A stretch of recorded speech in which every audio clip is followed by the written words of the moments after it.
अपन संतान से केकरा नहीं प्रेम होइ छै।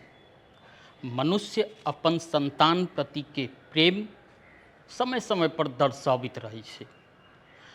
ओना चिन्हो लै छै, सहजे चिन्हबो करै छै मनुष्य, किया तऽ मनुष्य के चेहरा फरक फरक होइ छै, तऽ मनुष्य अपन संतान के सहजे चिन्है छै। मुदा ई नहीं छै जे मनुष्य मात्रे अपन संतान प्रति के अगाध स्नेह प्रदर्शित करै छै। पशु पंछी सेहो अपन संतान प्रति के अगाध स्नेह दर्शावित रहै छै। मुदा प्रश्न उठै छै जे पशु पंछी अपन संतान के कोना पहचान करै छै वा चिन्है छै। वैज्ञानिक सभक अनुसार कतेक पशु पंछी अपन संतान के जन्म लैते ओकर देह के चाटि कऽ साफ करै छै। देह जखन चटै छै ओहि क्रम में एकटा विशेष प्रकार के रसायन निकलै छै। वह रसायन के सहयोग से जीवन भरि पशु पंछी अपन संतान के पहचान करै छै।